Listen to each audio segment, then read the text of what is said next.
Lucas and Irina met by chance. The girl came to apply for a job in a large office as a secretary. She was finishing her 4th year at university and wanted to work for the summer. Lucas, the executive director, who actually needed a secretary, was interested in her candidacy. Irina was a competent specialist and had secretarial skills. She had already worked last summer in a real estate agency. In addition, the girl was distinguished by her attractive appearance and extraordinary abilities. Having passed the interview, Irina went to work. The chief, an intelligent, interesting young man, struck her down. Irina came to work as if it were a holiday. Lucas treated her like a beautiful girl, not a subordinate. "Shall I make you some coffee?" Irina would ask him in the morning when she looked in on Lucas. "Of course, darling," he replied. "You make coffee for yourself too? We'll sit and talk." "Lucas, what about the chain of command?" Irina was embarrassed. "Oh, fuck it, the chain of command," joked the man, "especially when it's just the two of us. There's no one else at work. Everyone comes in an hour late. It's you and me who are workaholics." A couple of weeks later, Irina was already head over heels in love with Lucas. He seemed to her the best, the most attractive and charming. The man supported this confidence in her in every possible way. He gave her chocolates and flowers,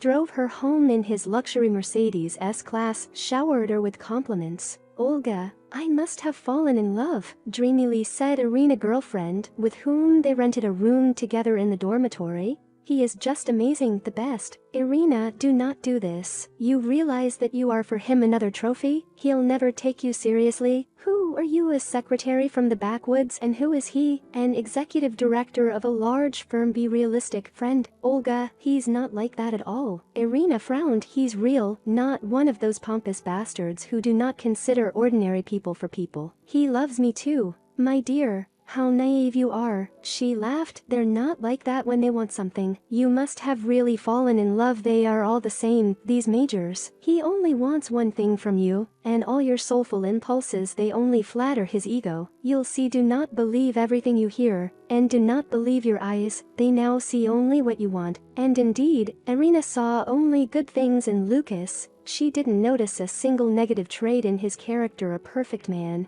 A prince on a white horse. True. Instead of a horse, he had a nice white foreign car. Lucas was 10 years older than Irina. He was not married. A very promising groom, I must say. Irina and did not notice how their relationship with Lucas moved into the category of romantic. After 2 months, the girl stayed overnight at her lover's house, but they tried not to advertise their relationship at work. In the fall, Irina continued to study. She was waiting for the last year of the institute. Their relationship with Lucas also continued, but in a different format. "Irina, move in with me," once suggested the man. "That we are like teenagers on weekends. Meet. You love me, I you. We are adults." Irina, of course, agreed. She has long been waiting for this. Their relationship entered a new phase. Lucas began to change little by little. Irina didn't notice it at once, and when she did, she didn't pay much attention to it. He was a grown-up man. They were living at his house. He had the right to demand something and insist on something.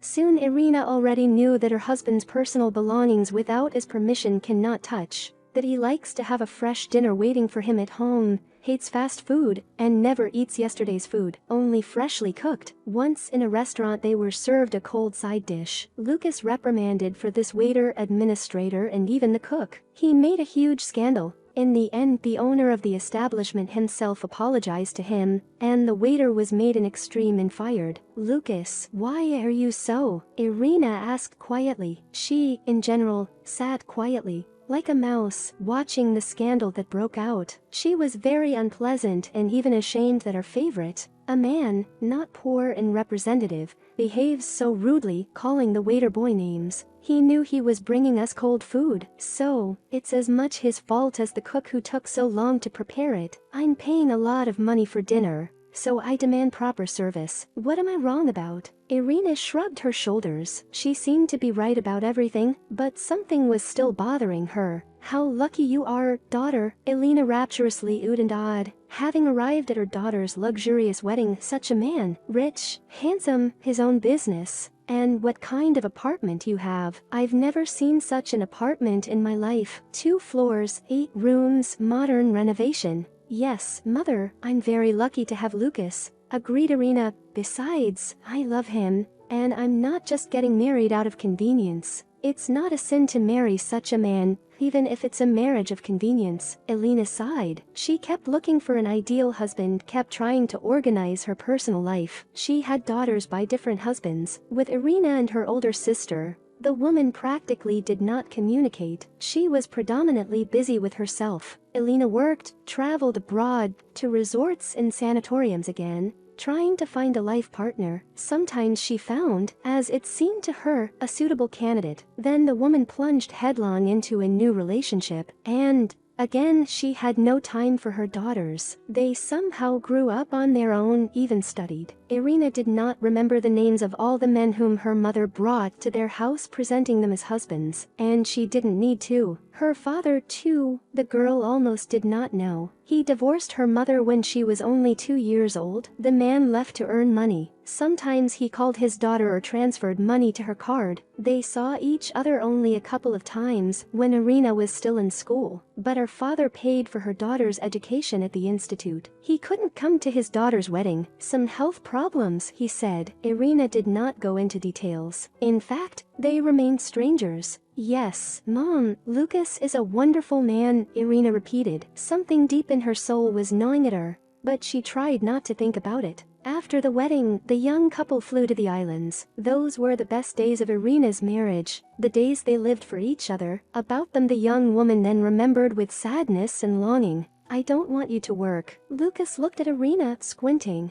I earn enough, and I want my wife to devote time to me, to take care of herself and the house. I want you to give me a son. By the way, it's not worth postponing it. Lucas, but I didn't graduate from college for nothing. I really want to go to work, begged her husband Irina. Work is not only money, it's also self-fulfillment, communication, development. Irina, enough of this. Lucas raised his voice. My wife will not work. Develop yourself at home. I've said it all, and I meant what I said about the air. Irina sighed. The post-wedding euphoria has passed. Guests left, flowers wilted, gifts unpacked. Irina was left alone with reality, and the reality was such that now she felt like a bird in a golden cage. She had everything, but only to share it with no one. There was no one to talk to. Lucas thought that his wife should not work. She was not supposed to work by status. After all, he a rich, successful man. Consequently, she is left to deal with the house and herself. However, in addition to her, the house was also occupied by a housekeeper. She cleaned twice a week. Irina only had to keep it clean. Cooking was also not difficult for her husband. Usually he only had dinner at home,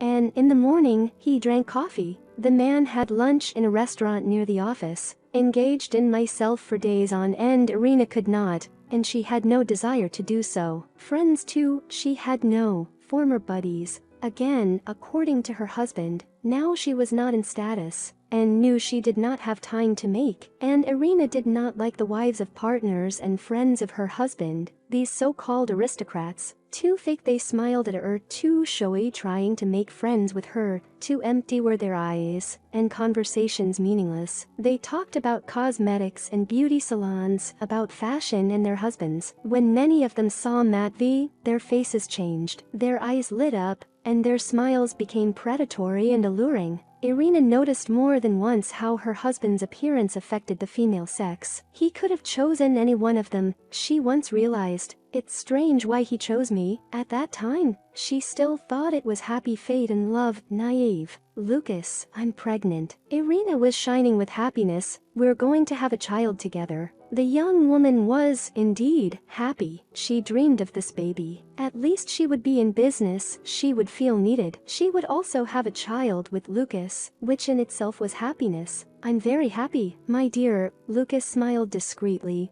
I'm looking forward to having a healthy heir. And if it's a girl, asked Irina, will you love her less? There will be a son. I know, Lucas said confidently. Irina felt over the moon. She was carrying Lucas's child. His son? What if it's a daughter? She sometimes wondered, and then she chased the silly thought away. Lucas was sure it would be a boy. Irina had already gotten used to the fact that her husband was always right about everything. Lucas treated his pregnant wife like a crystal vase. He asked her to rest more. Irina ate fruits and vegetables and drank vitamin cocktails. Lucas obliged the housekeeper to make sure that Irina went for a walk every day, at least for a couple of hours. His driver would pick her up and take her to the park. After the first screening, making sure that the baby is alright, Lucas sent his wife to a sanatorium for pregnant women. The sanatorium was located outside the city in a pine forest, on the bank of the river, closed, guarded territory, beautiful nature, fresh air, properly organized meals and spa procedures. "Lucas, I want to go home," said Irina into the phone receiver. "I miss you. I don't like it here. It's like being in a hospital. A good private, expensive, but a hospital." "Irina, darling, stop your hysterics," Lucas said harshly. "You should think, first of all, not about yourself, but about the child. Our son. He's the most important thing now. So be a good girl and enjoy your vacation. And don't be sad. Your bad mood can have a negative effect on the baby. Take more walks and think about good things." Irina hung up the phone. After the conversation with her husband, she had two impressions. On the one hand, he seemed to care about her and worried. On the other hand, all his conversations, all his words were only about the child. He didn't say a word about her. He didn't say that he loved and missed her. He didn't say that he wanted to see her. He didn't ask her how she was feeling, what she was doing. It felt like she was just an incubator now, an incubator for Lucas's son, for his heir. "You're having a girl. Congratulations." The friendly doctor of the private medical center guided the sensor on Irina's enlarged abdomen. "Everything is fine with the baby. All the indicators are normal. The size corresponds to the term." "Thank you," Irina said quietly. "Are you sure it's a girl?" "It should be a boy." "Who should it be, a boy?" Smiled at the doctor. 100%, of course. "I cannot be sure. There is still some error, but 95% I can say that you will have a daughter. What distinguishes a girl from a boy is simply absent. It cannot be." Irina shook her head. "It can't be. Do you understand? I'm going to have a son." Irina still couldn't believe what was happening. "You silly girl, rejoice," smiled at the doctor. "A daughter is wonderful. And the first, it's mom's helper, mom's sunshine, mom's joy. A daughter is closer to her mother than a son." "My husband is expecting a son," Irina said quietly. "He'll probably be upset." "Men love daughters more than sons," said the doctor. "So don't worry, your husband won't be sad for long." The doctor was right. Lucas was not very upset and sad. He was just furious. "What daughter? What are you talking about?" He shouted at the dumbfounded Irina. "You were supposed to give birth to my son, Matvey, but it's not my fault." Tried to explain to her husband, "The sex of the child cannot be foreseen or chosen. It's as much your child as it is mine. I need a son, an heir. You should have given birth to him." The man raged. "I will, Lucas, I will. Only next time, in a few years." Irina shrugged her shoulders. "I need an heir now." Lucas repeated. "Why do I need a girl? I don't want a daughter. It's a senseless waste of money, effort and resources." "Lucas, what century do you live in?" Irina was horrified. "What do resources have to do with it? This is our child. He just needs to love." "What if the second child is a female?" Lucas pondered. "And the third? I want a son. I need a son. How can you not understand it?" Irina looked at her husband and did not recognize him. A grown-up, self-confident man spoke outright nonsense. She, indeed, did not understand what this obsession on the grounds of the heir, but hoped that it would soon pass. However, the woman was wrong. In the sanatorium for pregnant women, Irina for some reason did not go again. The housekeeper tried to help the pregnant mistress as much as possible, but she did not always have time. Lucas again demanded fresh dinners from his wife, and he didn't seem to care whether she was tired or not. Lucas began to stay late at work, and sometimes he didn't come home at all. "I'll stay in the office today," he said, not looking her in the eye. "I've got a lot to do." "No heir, no love," sighed Irina sadly. It seemed that Lucas had completely cooled off to his wife. He was not interested in how she spent her days, what she did and whom she saw. Even when he slept at home, he slept in his room. "I don't want to disturb you," he said. "I'll hurt you in your sleep, and you're pregnant. It didn't bother you before," Irina said quietly. We slept in the same bed and didn't bother each other. You weren't like that before." Lucas grinned. "I'm not attracted to you as a woman now. You're all blurred and flabby. I'm disgusted to be in bed with you. Give birth to that little girl of yours soon and get in shape, then we'll talk." "You've become cruel." Irina lowered her head. "And who else is going to tell you the truth if not me? Or do you think that?" He gave her rounded figure a contemptuous look. "Anyone could like that. And a daughter." Now Irina often cried. She waited for her husband nights, listened to his reproaches about her appearance, and the fact that she was pregnant with a girl, realized that he was getting away from her every day more and more. "Oh, Irina, is that you?" Olga, Irina's former classmate and friend, smiled at her old acquaintance. "How are you, our Cinderella? The shoe is not tight." "Yes," sighed Irina, "it happens sometimes." "What's wrong? Everything seems to be fine with you. As I see, you're going to give birth soon. Why are you so gloomy?" Olga kept up with me. "Let's go and have tea. There's a cafe near here. You can complain to me about your life." Olga and Irina met at the exit of the medical center. Lucas said that he needed a driver himself, and that his wife could get home in a cab. Irina was about to call a cab when she ran into her friend. "That's the way it is," sighed Irina, when she told Olga about everything. About her husband's disappointment, about his indifference, and about the fact that they live as strangers. "And what are you doing here, in the center?" "As far as I know, the examination here is not cheap. I would never go here myself. My husband is paying for it." "They pay for me too." Olga smiled slyly. "I'm pregnant. I'm just a little pregnant. I came to the doctor for a checkup." "You're married?" surprised Irina. "I didn't know." "No, I'm not married." Olga squinted.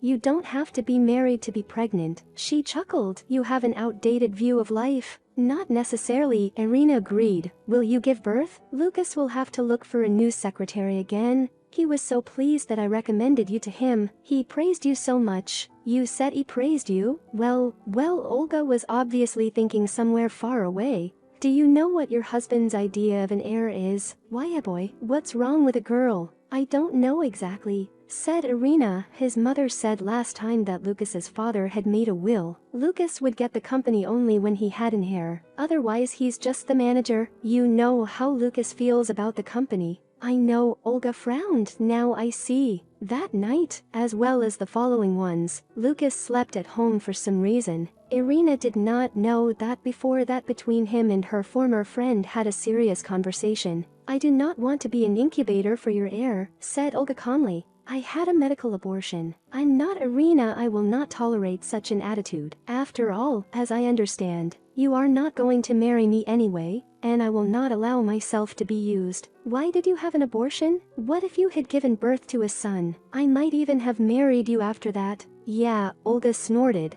"Maybe not. That is, you don't care about anything else. All you think about is that I won't bear you a son now. Well, then, I wasn't wrong." Olga sighed. "By the way, look for a new secretary. I won't be able to work with you after all this. I'm also truly sorry about your wife." Irina gave birth to a girl. Lucas even fell in love with the little girl over time. However, as soon as his wife recovered from childbirth, he immediately started talking about an heir. He needed one. Irina accepted the terms of the game. She hoped that the long-awaited son would be the second born.